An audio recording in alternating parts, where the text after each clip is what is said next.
guys, in this video we will cover the topic of EI, that what is the criteria for EI, how much we can get from EI, what is the minimum hours to qualify for EI. So for all these questions, I would go for the official website of Canada, this one. I will also include the link of this website in the description of this video. So on this page, we will cover do you qualify for the EI, how much we can earn from EI, apply, how do we apply, after you apply, and why on EI. So in this video, I will just include the qualifying criteria for EI and the maximum amount we can get bi-weekly or weekly from EI. Just these two topics. These three topics we will include in the next video. So okay, let's start. So on this page, we have eligibility criteria, eligible for specific work situation where you may not be able to apply, and find out other type of benefits. So for eligible criteria to receive EI benefits,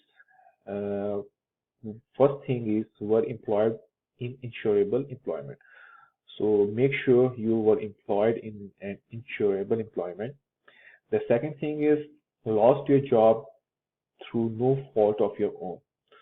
So it means like the company just you will be laid off from the company because they don't have any work left or some other reason. But there should be no fault of your own.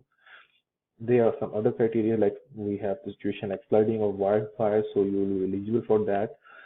So have been kicked, have been worked without work and without pay for at least 7 consecutive days in the last 52 weeks. So you should be without pay or without work for at least 7 consecutive days, then you can apply for EI. So have worked for the required number of insurable employment hours in the last 52 weeks or since the start of your last EI claim, whichever is shorter. So for the required number of insurable employment, so I would go for this table. So this is also on the official website. So I will just include the link in the description of this video. So here we have the province's name right here, then economic region code, economic region name, then employment rate is right here, then number of insured hours required to qualify for regular benefit. For example, this for Newfoundland, so we have the region St. John's. So the minimum required period and hours is 665. If someone worked less than this one who is living here cannot apply for EI, he should work more than these hours. Then minimum number of weeks payable for regular benefits, then maximum number of weeks payable for regular benefits, then the number of the best week required for benefit calculator. So we will discuss this later in this video. So in this chart you can see, for example, in Saskatchewan, so we have minimum required hours 700. So if the person want to apply for EI, he should work more than 700 hours. If it's less than that, so he would not be eligible to apply for EI. Already willing and capable of working each day. So when you apply for EI, you should be ready and capable of working each day. Okay. So, or actively looking for work, you must keep a written record of employers you contact, including when you contacted them. So yeah, when you are on EI, you should apply for jobs and contact them, and also giving them the record of like written record, like how many jobs you have applied, what was the response from them. To prove your eligibility to receive payments, you may be entitled to required to complete bi-weekly reports on internet. So when you go on EI, so you have to report bi-weekly on internet, like you have to fill the form on internet, or you can also give them a call and then let them know like how much you have earned and like where you have applied. So you have to keep them update on bi-weekly reports. Reports. So for eligibility for specific work situation, you may still qualify for benefits even if you work for an employer who is related to you. So if you are a farmer or fish related to a teacher, Canadian Force member, benefit self-employed people, benefits for workers resident outside of Canada. So if you are still working and you are one of those people, so you can also click on these ones and find out like what is the specific criteria for you. But right now, just talking about the regular benefits and just basic criteria, so we will not go here. Situation where you may not be eligible. So the first one is if you volunteer left your job without just cause. So if you volunteer just left your job, so you cannot apply for EI. You will not be eligible for EI. If you were dismissed or for misconduct, so definitely if you misconducted on your job and they fire you, so definitely you will not be eligible for EI. If you are unemployed because you are directly participating in a labor dispute like strike, lockout, definitely if you are in these situations, so you cannot apply for EI. During a period of leave that compensates for a period in which you work under an agreement with your employer more hours than you are normally worked in a full-time employment. So yeah, so these are some criteria where you cannot be eligible for EI. If you are in jail and COVID-19 vaccination, so yeah, you can also explore these areas. So you need to have worked enough hours to be eligible. So this is the point. Based on an employment rate in an area, you will need between 420 and 700 hours of insurable employment during the qualifying period to qualify for your regular benefits. So the minimum numbers we have is 420, the maximum is 700. It's based upon your unemployment rate. So as we already discussed this one, for example, in Ontario, so they have just 5. Employment rate is 5, so the minimum hours they have to work is 700. So you can consult your table in which from where region you are applying. For example, Nova Scotia, Eastern Nova Scotia, they have 13.5 in unemployment rate, and then for them the minimum workable hours are 420. So yeah, you can consult for your own region. So number of hours of insurable employment required to qualify for EI. The qualifying period is just shorter of the 52 weeks period immediately before the start date of your claim, or the period from the start of the previous benefit period to start of your new benefit period. If you applied for benefits earlier, your application was approved in the last 52 weeks.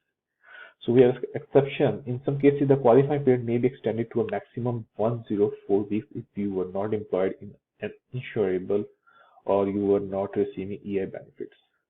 So yeah, this is some criteria for the hours you need, minimum hours you need to work for to apply for the EI.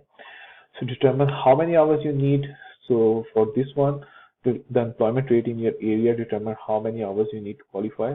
For this one, look up the EI economic region by post. So if I will click on this, so you can just write your postal code and it will tell you unemployment rate in your region, the number of hours to qualify for the regular benefits, the number of payable weeks of benefits, and more. So you can either consult to this table or you can just paste your code here and they will tell you specifically for that region. So yeah, if you have received a notice of violation, so if you receive a notice of violation regarding prior EI benefit, the number of insurable hours required to qualify is increased. So definitely if you have a notice of violation, so they might increase the minimum hours, required hours to work for your EI benefits.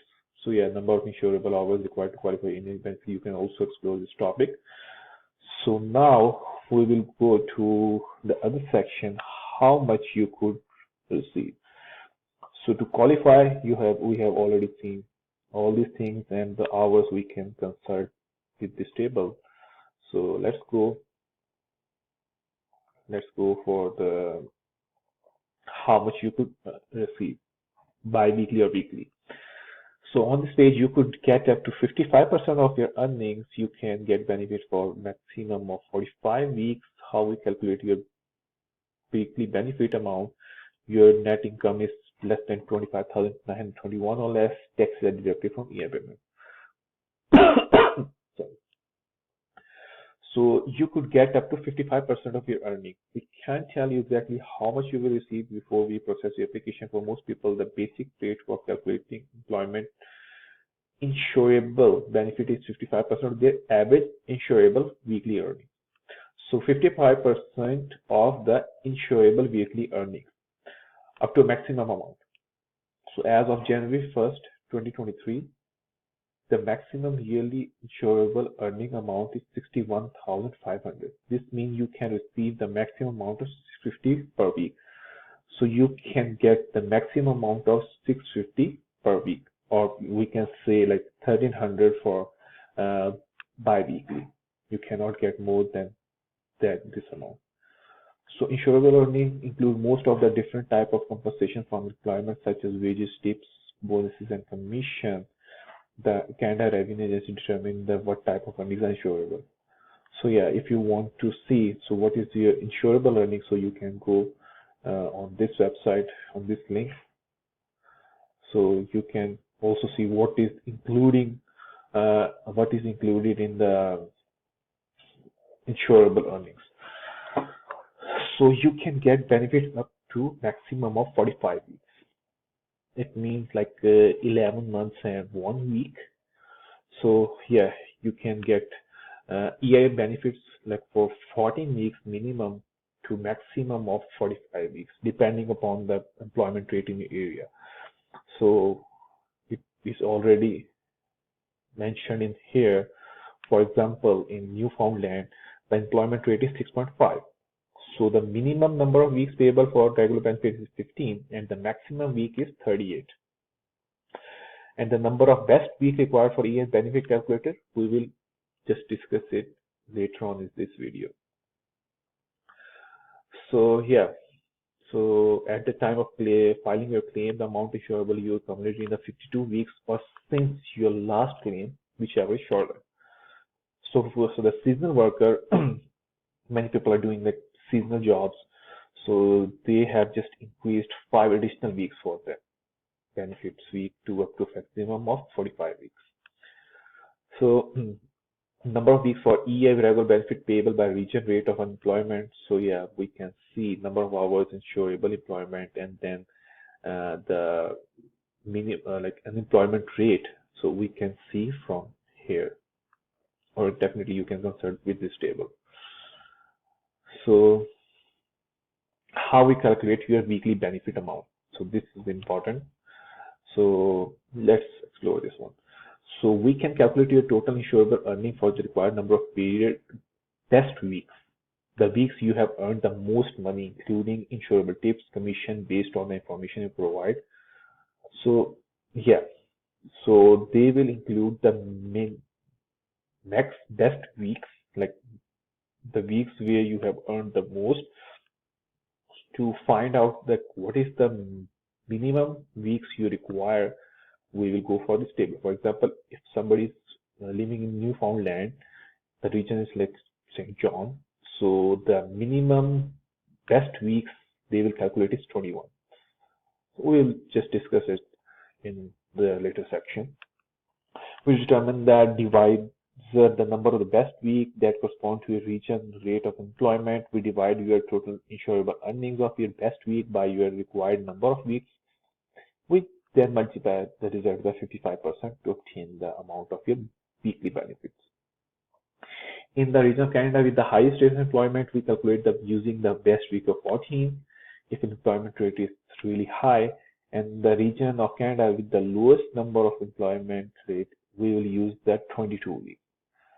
So in other regions, like it varies from 14 to 22 weeks. For example, Newfoundland, in Newfoundland, the employment rate is 13.7, which is really high. So they include only 14 weeks of test week to calculate the benefit. For example, in Saskatchewan,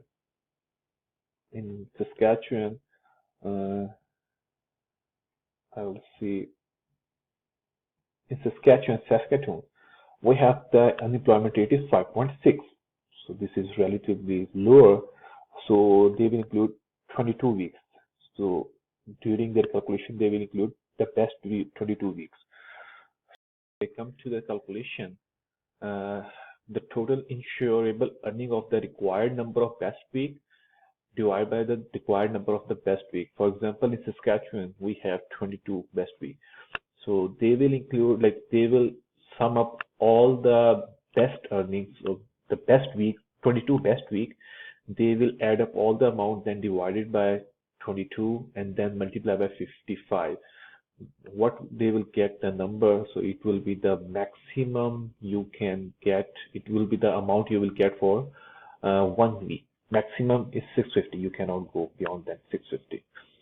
So for example, they also include the table, like if your employment rate is less than 6%, then they will calculate like 22 their best week. If your employment rate is 13.1 or more than 13.1, so they will just include 14 weeks your best week, and then they will calculate that amount.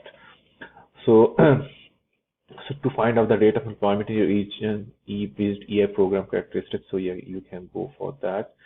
So if your net family income is 25,921 or less, if your net income doesn't exceed 25,921 per year, you have children, and you and your spouse receive the Canada Child Benefit, you are considered a member of low income, therefore you may be eligible to receive EI benefits. So yeah, if your family income is less than this, so you can also eligible for EI benefits. The family supplement rate is based on this one and the number of children in the family and their ages. So definitely they will also depend upon your children, the number of children and their ages. The family supplement may increase your benefit rate up to 80% of the average insurable earning. If you and your spouse claim EI benefit at the same time, only one of you can receive the family supplement. So this is the point. So if you and your spouse, you 2% applied for EI, so one of you will get the family supplement. We are talking about the family supplement. It is generally better for a spouse with the lower benefit rate to receive the supplement. Okay. So as your income level rises, the family supplement gradually decreases. So when the maximum income of 25,921 is reached, so no supplement is payable. So yeah, so it depends upon many criteria, like how many children you have, their ages, and what you're earning. So if you just reach this amount, so definitely you will not get this family supplement, in family income supplement. So definitely taxes are deducted from the EI payments. So EI payments benefits are taxable, so no matter which type of benefit you receive.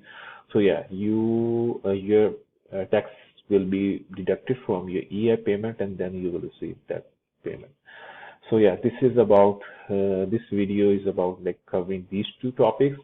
So in the next video we will cover these topics. So if you have any question, just let me know in the comment section, and if you want to update like these topics, so just follow my channel Saskatoon Live, subscribe my channel, and ring on the bell icon. Thank you very much, guys. Have a good day.